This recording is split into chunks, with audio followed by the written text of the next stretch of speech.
Sir বাইদেউসকল, ৰাজ্য চৰকাৰৰ অধীনৰ হাজাৰ হাজাৰ কৰ্মচাৰীক তাৰমানে লাখ লাখ কৰ্মচাৰীসকলৰ চাকৰি কৰ্তন হ'ব, তাৰমানে চাকৰি গুচি যাব।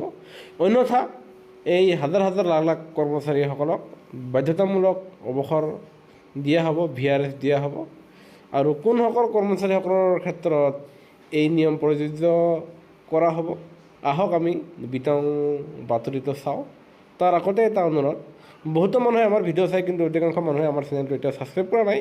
আৰু সেয়েহে ৰাজ্য চৰকাৰৰ সকলো ধৰণৰ কৰ্মচাৰী পেঞ্চনাৰৰ প্ৰতিটো শেহতীয়া খবৰ তথ্য সহকাৰে পাবলৈ আমাৰ চেনেলটো নিশ্চয় ছাবস্ক্ৰাইব কৰিবলৈ নাপাহৰিব। আহিছোঁ এতিয়া মেইন খবৰলৈ। আৰু এই মেইন খবৰৰ ভিত্তিত কোৱা হৈছে আৰু য'ত ন্যায়ালয়ে সুপ্ৰিম কোৰ্টে ৰায়দান দিছে, আৰু এই সুপ্ৰিম কোৰ্টৰ ৰায়দানৰ ভিত্তিত কোৱা হৈছে যে দেশৰ সকলো প্ৰাথমিক শিক্ষক হ'ব লাগিব টেট উত্তীৰ্ণ, আৰু ইয়াৰ বাবে 5 বছৰ অধিক চাকৰি থকা বা পদোন্নতি বিচৰা শিক্ষকে টেটৰ অৰ্হতা অৰ্জন কৰিবই লাগিব। আৰু 2028 31 আগষ্টৰ সময়সীমা নিৰ্ধাৰণ কৰি দিছে ন্যায়ালয়ে, আৰু যাৰ ফলত পুনৰাই এই সময় বৃদ্ধি নহ'ব বুলি কৈছে।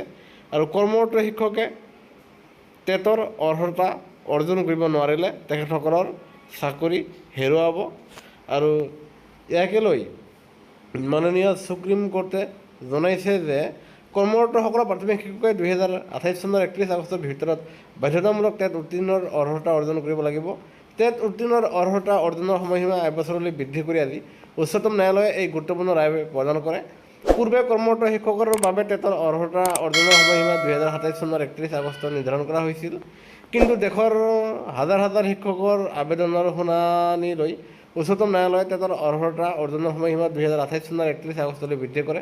ভৱিষ্যতে এই সময়সীমা আৰু বৃদ্ধি কৰা নহয় বুলি আজি স্পষ্ট কৰি দি সৰ্বোচ্চ ন্যায়ালয়ে কয় যে সংশ্লিষ্ট ৰাজ্যসমূহে বছৰত দুবাৰকৈ টেট অনুষ্ঠিত কৰাৰ বাবে ব্যৱস্থা ল'ব লাগিব।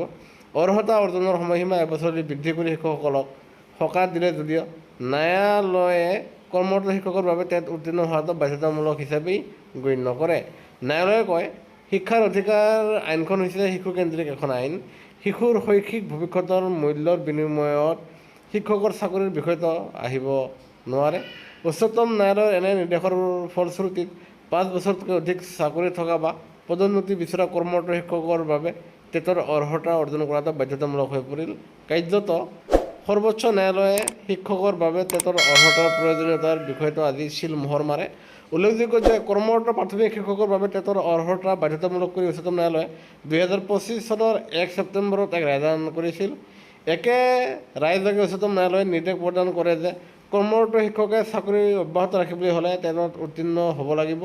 শিক্ষাৰ অধিকাৰ আইন বলবৎ হোৱাৰ পূৰ্বে কৰ্মৰত আৰু যিসকল চাকৰিকাল 5 বছৰতকৈ অধিক আছে তেওঁলোকে চাকৰি অব্যাহত ৰাখিবলৈ হ'লে 2 বছৰৰ ভিতৰত টেটত উত্তীৰ্ণ হোৱাটো বাধ্যতামূলক।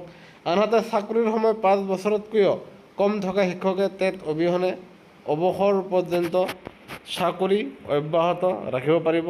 অৱশ্যে 5 বছৰতকৈ কম চাকৰিকাল থকা যিসকল শিক্ষকে পদোন্নতি বিচাৰে তেওঁলোকে টেট উত্তীৰ্ণ হ'বই লাগিব। সেই নিৰ্দেশনাত উচ্চতম ন্যায়ালয়ে এইবুলি স্পষ্ট কৰি দিয়ে যে নিৰ্ধাৰিত সময়সীমাৰ ভিতৰত টেট উত্তীৰ্ণৰ অৰ্হতা অৰ্জন কৰাত ব্যস্ত হোৱা শিক্ষকে ত্যাগ কৰিব লাগিব চাকৰি। সকলো প্ৰাপ্য সা সুবিধা প্ৰদান কৰি এনে শিক্ষকক বাধ্যতামূলকভাৱে অৱসৰ দিব লাগিব বুলি সৰ্বোচ্চ ন্যায়ালয়ে নিৰ্দেশনাত স্পষ্ট কৰি দিয়ে। মন কৰিবলগীয়া যে উচ্চতম ন্যায়ালয়ে প্ৰদান কৰা এই নিৰ্দেশনাৰ পুনৰীক্ষণ বিচাৰি পুনৰ হাজাৰ হাজাৰ শিক্ষক আদালতত দ্বাৰস্থ হয়। গুচৰীয়া শিক্ষকসকলৰ একাংশই শিক্ষাৰ অধিকাৰ আইন বলবৎ হোৱাৰ পূৰ্বেই কৰ্মৰত শিক্ষকসকলক টেটৰ আওতাৰ পৰা ৰেহাই দিয়া, আন একাংশই টেটত উত্তীৰ্ণ হোৱাৰ বাবে নিৰ্ধাৰণ কৰা সময়সীমা বৃদ্ধি কৰাৰ বাবে আদালতত প্ৰাৰ্থনা জনায়। কিন্তু গুচৰীয়া শিক্ষকসকলৰ এনে আবেদনসমূহক আজি নাকচ কৰি উচ্চতম ন্যায়ালয়ে টেট উত্তীৰ্ণৰ অৰ্হতা শিথিল কৰিবলৈ অমান্তি হয়। ইয়াৰ বিপৰীতে ন্যায়ালয়ে কৰ্মৰত শিক্ষকৰ বাবে টেটত উত্তীৰ্ণৰ অৰ্হতা অৰ্জনৰ সময়সীমা পূৰ্বৰ 2027 চনৰ 31 আগষ্টৰ পৰিৱৰ্তে 2028 চনৰ 31 আগষ্টলৈকে বৃদ্ধি কৰে। আনহাতে 5 বছৰতকৈ যদিহে আপোনালোকৰ চাকৰি কম আছে তেনেহ'লে আপোনালোকে টেট নহ'লেও আপোনালোকে সুন্দৰভাৱে অৱসৰ গ্ৰহণ কৰিব পাৰিব। কিন্তু আপোনালোকে যদিহে প্ৰমোশ্যন আদি লয় তেনে ক্ষেত্ৰতহে আপোনালোকৰ টেটৰ দৰকাৰ হ'ব। আনহাতে 5 বছৰতকৈ বেছি চাকৰি থকা শিক্ষক কৰ্মচাৰীসকলৰ কাৰণে টেট লাগিবই বুলি উচ্চতম ন্যায়ালয়ে জনাইছে, আৰু সেই বাতৰিটো আমি আপোনালোকৰ আগত লৈ আহিলোঁ। সেয়েহে এয়া আছিল আজিৰ খবৰটো। আপোনালোকৰ প্ৰতিটো খবৰ আমাৰ চেনেলটো নিশ্চয় ছাবস্ক্ৰাইব কৰিবলৈ নাপাহৰিব। ধন্যবাদ।